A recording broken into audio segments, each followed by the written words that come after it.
could get on. Yeah, we had some technical difficulties, and Mhm. the IT guy came to our rescue, and we are almost good to go. We have a quorum. Okay. We're waiting on Mr. Okay. Moses. Mr. Who? Mr. Moses? I'm here. Oh, there you are. I see you. Okay, so everybody ready? Yeah. Okay. Yeah.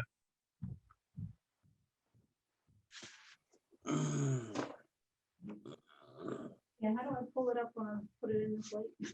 Oh, there it is.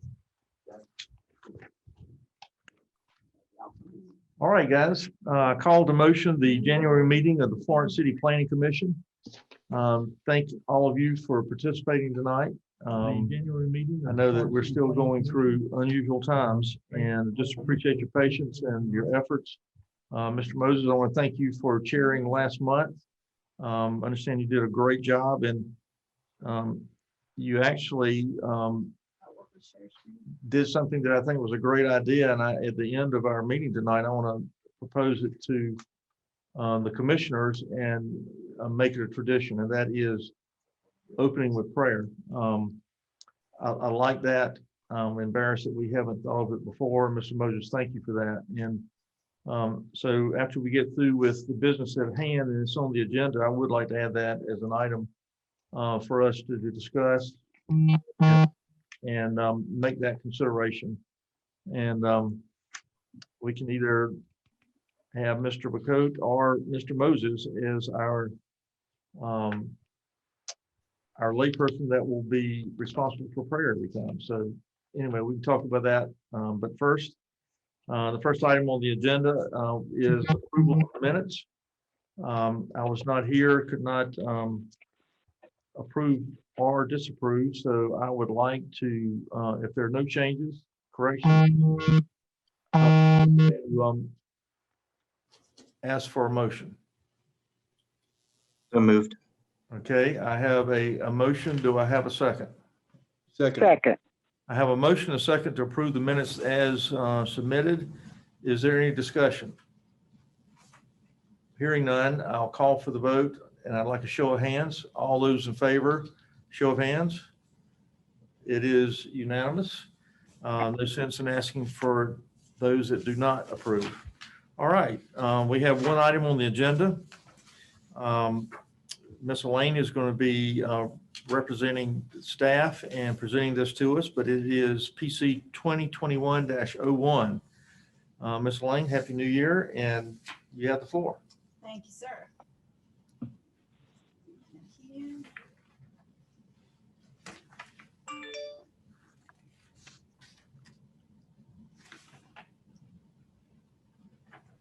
Thank you, Ms. Elaine. The next item on the day.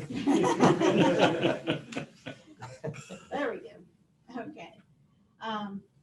This is basically dealing with the general commercial district, and in the Unified Development Ordinance, there is a portion of regarding development standards for setbacks. Let me And interrupt you one second. Can the commissioners hear Ms. Elaine? I can hear. Okay, Yes. I'm sorry. Yes. there's a portion that deals with the ability to average setbacks in a residential area. And we've had a little bit of trouble with general commercial parcels when the new ordinance came in, when the Unified Development Ordinance came in, the setbacks for the general commercial, which related to the B3 zoning, came in, the setbacks were quite a bit larger in the CG than they were for the B3 district.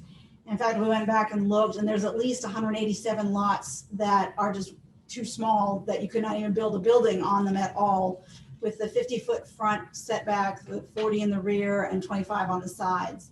So we went back and looked, and one option, the director does have the option of decreasing those setbacks up to 10%, but that doesn't always solve the problem. The other option that people have done up till now has been requesting a variance. But in order to just kind of streamline that and make it line up with what we do for residential districts, We went to a setback averaging for along the same side of the street as that, in the same zoning district as that particular parcel in question. And this will give it all make it character based so that any new construction or any renovations to existing buildings will not be out of character with everything else that's around.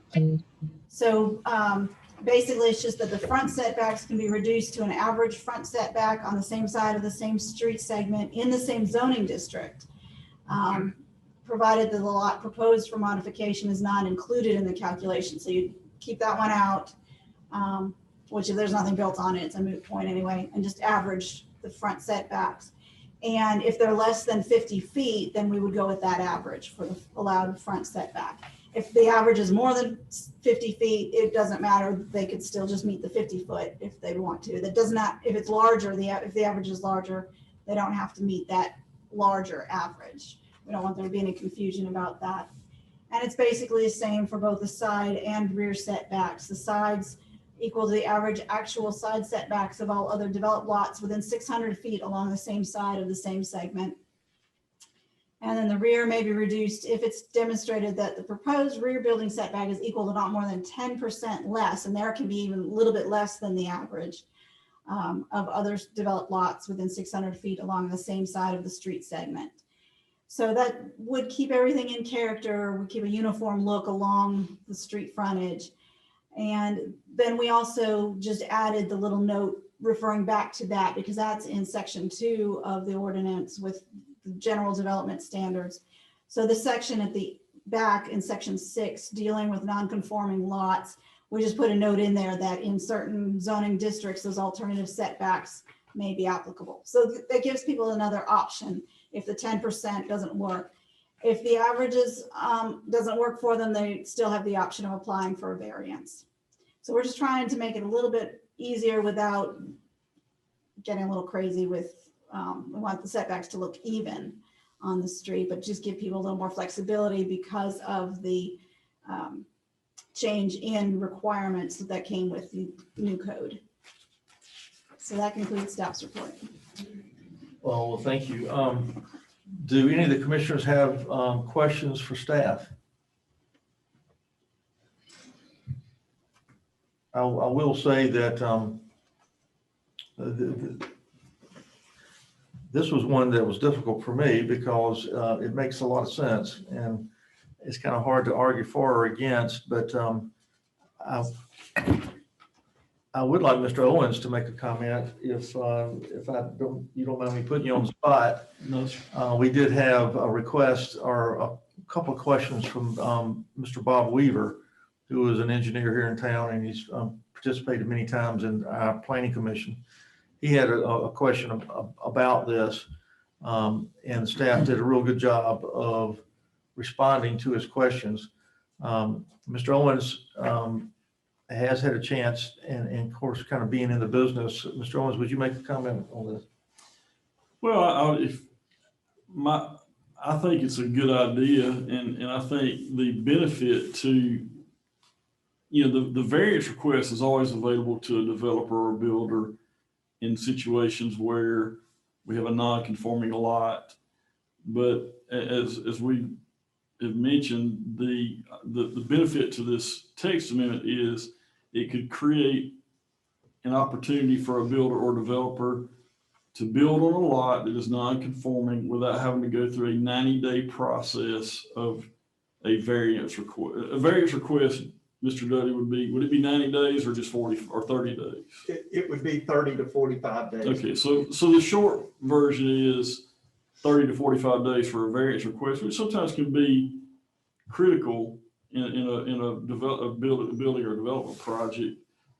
And so then the other request would be, what is the situation where we would have a 90-day? That's for a rezoning or something that needs to go Right. before. So yeah. Okay. City So if council. we have that, you're talking 90 days potentially. Yeah. So this makes a lot of sense to me. Me as well, and that's why I wanted your input. I do encourage any of the commissioners, if you have questions or concerns. It seems to be an easy one for us. but I don't want to put words in your mouth. And And Mr. Chairman, if I could just add, Yeah. the thing, the protection, I think, for the community is the averaging of the lot setbacks, so we would not be changing the character of any given street because those setbacks are already established. So it's kind of a win-win. excellent point. Yeah, and if I may comment. Please. And, Mr. Dudley. and I did want to say that it does give staff another option, to come up with these alternative setbacks. However, it does still restrict us significantly if a development's out of character with the area. And in that case, it would require potentially a variance request and a public hearing in that forum. So it's still, I think any development that would be out of character would still have to go through that process. Thank you, Mr. Dudley. And as well it should, I think. And so this feels like something, one of the reasons that we exist is to maintain community standards while at the same time fostering development. And so this seems very reasonable to me. Excellent. All right. So with that said, I will call for a motion. And I will slide right into a motion that we approve based upon the several things that have been mentioned previously. All right. I have a motion and a second to approve as submitted. Is there any discussion? Hearing none, with a show of hands, all those in favor, raise your hand. Aye. And thank you, Ms. Gregg. All right, it is unanimous. Thank you all very much for that, and staff, great job on coming up with this. As I said, I'm gonna jump off the agenda and would like to make a motion that what Mr. Moses started last month is something that is near and dear to my heart, and I would like to propose that on the agenda, the item 1 will be called to order. Item 2, instead of approval of minutes, will be opening prayer. And with that motion, I would like either Mr. Moses or Mr. Bacote be the presenter of that prayer. And I am presenting this to the commissioners as a motion. Do I have a second? I'll second. I have a motion and a second. I do want discussion. If commissioners are uncomfortable with this, I would like to talk through this. If not, I am asking for, is there any discussion? I'd just like to thank Mr. Moses for bringing that forward. Yeah. I'm kind of embarrassed that it hasn't been done before now. I mean, city council opens with prayer. Do any of the other zoning review or any of those others do that? No, sir, you were a trailblazer. Well, not me, Mr. Moses. Mr. Moses, thank you. All right, any further discussion? Yes. Yes, Ms. Gregg. Oh, I heard Jennifer Edwards not with us anymore. That true? That is true. She Okay. has resigned officially with Mr. Dudley. And Mr. Dudley, would you like to make tell us about that? Sure. Ms. Edwards did turn in her resignation to the board, and she expressed her, that she was delighted to have served on the board for the time and felt like and we do appreciate her service. Absolutely. Yes. No hard feelings or anything like Not that. at all. Not at all. Okay. Getting back to the motion in the second, no further discussion. I'll call for a vote by a show of hands, and Ms. Gregg, your voice vote. Yes. All those in favor, raise your hand. Yes. And Ms. Gregg, thank you.